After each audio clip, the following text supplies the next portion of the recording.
Welcome to my Dmax shakedown video. I don't normally do these, but we've done so much to the Dmax getting this ready for camping that quite a few people have asked me to share more information about it. So that's the purpose of, one of the purposes of today, is to share a little bit of information about what I've done with the Dmax. Some of you won't know, but I used to drive a JK Wrangler Jeep for about 12-13 years, and I had it 35 twin locked, Fox racing shocks, the whole works, and we used to do a lot of very serious off-roading and rock crawling. Absolutely loved it, but I wanted to move in a different direction. Not that I got tired of it, I just wanted to have a vehicle that was more capable of touring. So I had a look around and I came up with the Dmax, and so far really happy with it. So I just wanted to share some of the things that I've done to it in order to get it to where we are today. So at the front here, it's pretty obvious. We went with the factory snorkel. I don't know if that was the best decision. I think I'm going to have to get underneath and make sure it's properly waterproofed. I found out that it's more of a high air intake than a proper waterproof snorkel. So I'm going to have to deal with that. I think it can be sorted okay. I went with the PIAC bar, loopless. I like the minimalist look, and it's a pretty strong bar. Loops, no loops, that's kind of an individual thing. Inside there I've got the Runva XP winch. I never go anywhere without a winch, and it just gives me a lot more confidence doing this off-grid stuff if I've got the ability to pull myself out of any messes that I might get into. I've got the steady light bar. It's the spotlight bar, so it's a spotlight in the middle and fans out on the sides. I didn't want to put spotlights on. I don't like that. Just look at all my lights look, so I had to find a compromise. I am pretty happy with it. It lights up things enough. It's not as good as having two dedicated spotlights and a hidden light bar or one on the roof, but it works for me. All-terrain tires with a 2-inch Tough Dog lift, and that gets me up and down most access tracks. Again, I'm not trying to do the rock crawling thing or anything like that. I'm just trying to get to places. Awning, I'll talk about that a little bit later on. It's the Bushwhacker 180 awning, and do I like it? Yes, I do like it. It looks good. I think it looks over functionality. My old square or rectangle awning threw a better shadow, and I've got to think about that going forward. Do I incorporate some walls or something just for a little bit more protection? Shower tent, cheap as, one of the best mods you can do. In there I've got a portaloo for my wife when she comes along. I want her to be comfortable, so it's easy to chuck that in the back and put that in there. And some places we go to, you have to carry everything out anyway. You can't just go digging holes, which is, if you're allowed to, make sure you do dig holes and bury it. It's just terrible to see some of the things that I'm sure we're all aware of. I've got in there a hot water shower system, Jukla hot water, and a 60-litre water tank in the back. And so when I just push the button, the water runs really good. It runs hot within about 12 seconds, so you're not wasting any water at all, or very little.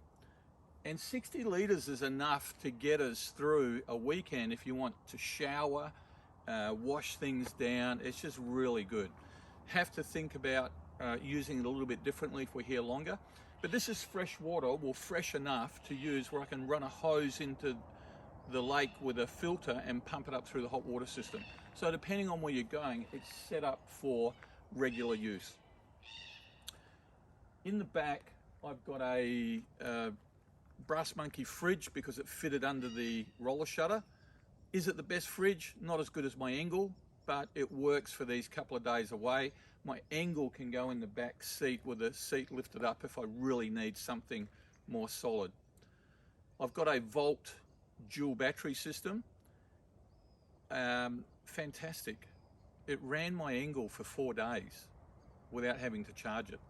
And so running it on the BC-DC charger and having the solar panel, it's just endless. So it's a really good system for what we want.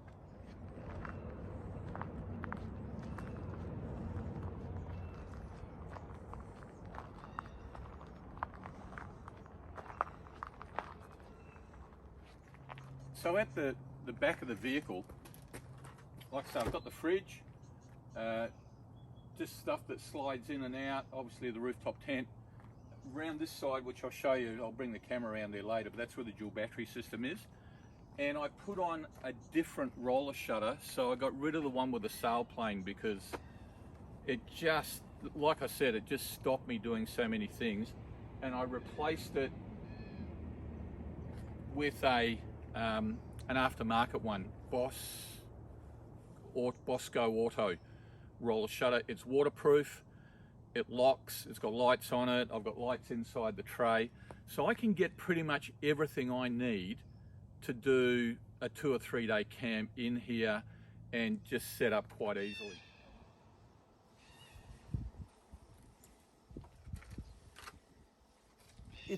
Everything you do in camping is a compromise, but I think it's the compromise that we want, that we can work with really well. I don't really want to drag around a trailer. I hate caravans. I like to tow my boat because we want to use it. So the vehicle itself, if we're doing a little bit of guerrilla camping or something like that, then this is probably the setup that would work best for us. Time will tell, and hopefully I enjoy it in developing it as much as I enjoyed developing the off-road capability of the Jeep over the past 10 years. And so this is just a new chapter with something a little bit different. Not able to do the hardcore rock steps and things like that, but hey, look, we just had a sleep in the iCamper just to chill out, and it was absolutely fantastic. It was just like sleeping at home. So yeah, let's see how we go.